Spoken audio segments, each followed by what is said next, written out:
The Nike Invincible Run 3 with the billion-dollar question, is this shoe a buy? Let's talk about it.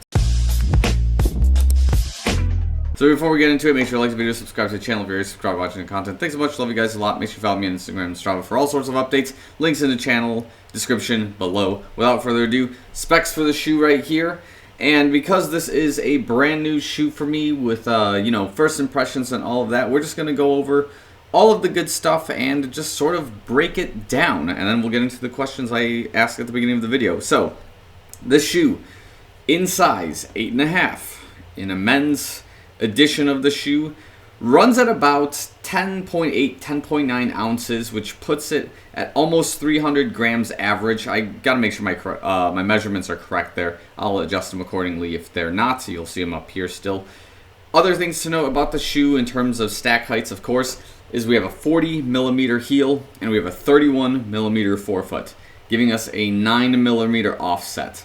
Now, I believe, don't quote me on this because I vaguely remember it, this may be resembling the specs of the Invincible 1.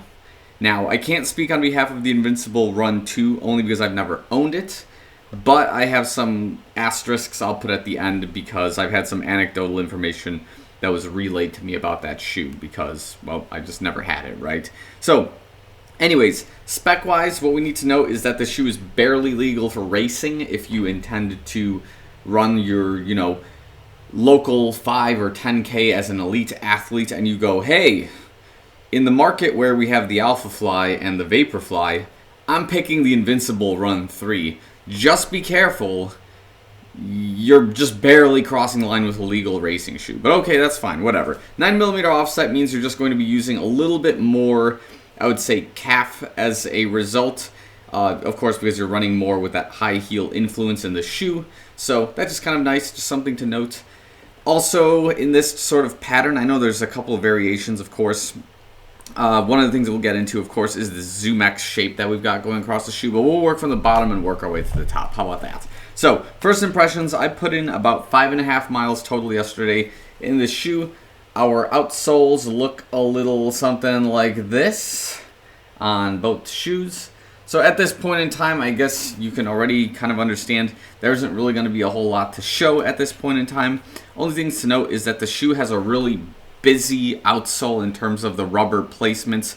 Of course, we have it very similarly built to how the original Invincible was set up, where we had this like triangular area here in the forefoot area. This structure might have some variations, but the overall shape of it is probably the same between all the Invincibles. Almost has like sort of a Vomero kind of design. When we get to the video that compares those two, we'll get into that. Now working our way up into the foam and all of this good stuff. Again, this is Zoom X going all the way across the shoe, which tells us something very interesting, which is that the shoe is intending to be a fast type of daily trainer, daily ride kind of scenario. Of course, also with the previous Invincible variations, having Zoom X but also weighing 11 ounces has two things going on. One, you want the shoe to be fast because you have the Zoom X, but two, because of how much it weighs, you wonder if the shoe is going to hold you back or slow you down. There's a couple of questions to wonder there as to why this was Nike's idea to do this. And this is the same issue, well, maybe it's not an issue, but this is the same principle that was applied in the Vomero 16 as well, where that shoe was marketed as your daily long run, well, not daily, but like your long run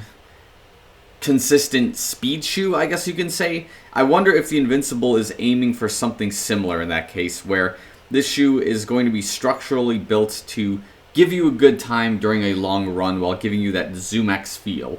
Granted, there isn't any other, I would say, foams here that give you a support inside like your foot area of the shoe that I know of. If you guys believe that there is something else that's being involved here, like a React or something, please let me know in the comments below. But as far as I'm aware, this is just a huge slab of Zoom X that's taking a different pressurized shape in the various areas of this particular shoe. So anyways, moving on to the upper here, we do have what appears to be sort of like a glazed over Flyknit material, kind of like an Alpha Fly style, but not quite, in terms of just having, you know, this waterproofing glaze on the top of the shoe. We also have what appears to be like a flyweave design as the structure for the shoe. It's going to be kind of hard to see in this particular angle. I wonder if we can like see it in, we probably can't see it here, but it is slightly offset on the shoe, where what's going on is it looks like it's just kind of weaving this. The weaves start from the bottom of the ZoomX foam and goes up into the structure, but doesn't cross into the shoelace area of the shoe. So I just wonder if this is just like an additional reinforcement to the upper, or this is just mostly a design feature. It's hard to say exactly, but I digress. It seems to be okay right now. It's not causing any sort of pressure or, you know, thickness in the toe box that I think is weird. As we also look in the upper, we have our standard shoelace setup with a standard tongue as well. There isn't really much to it that would make me think that, you know, they went for a gusseted design. I guess it's just more for comfort. But again, with a tongued design like this, I'm thinking that it's not going to be as stable as something like, you know, your Vaporflies, or I would say, well, the Vomero follows something very similar. I can't think of any other daily Nikes right now. Maybe the Zoom Fly 4, maybe, but, you know, I digress. Other things to note is that we do have this heel cup that's made of like a rubbery plastic kind of material to give you that additional heel stability. So, I think that's all we got, and then we got, of course, got the pull tab, which has been kind of nice. It's really easy to slip into the shoe as well.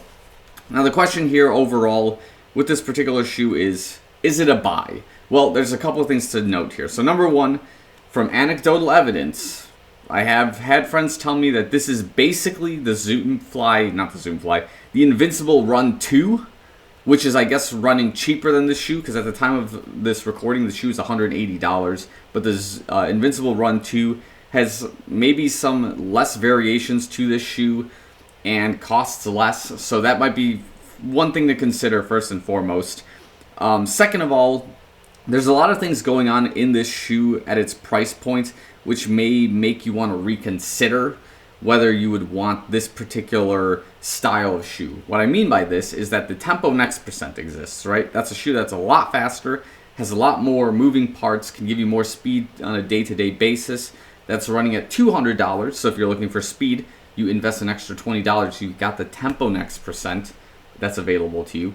Or, if you're looking for that long run kind of stability shoe, maybe you should lean more for the Vomero 16, which runs at I think when I checked it was like $150, $140. So the Invincible has this weird mid-range between the Vomero and the Tempo Next percent that fits kind of like a strange niche of all-around daily training with some speed, but also with some long-run support, but something that's not quite in the middle or is satisfying both of those categories at this given time. So that's kind of just some of my thoughts with the shoe here as of right now, but as we continue putting more miles, I guess we'll see what happens with that. So at this point, I'll leave the video here. Thanks so much for watching. I'll see you guys in the next one.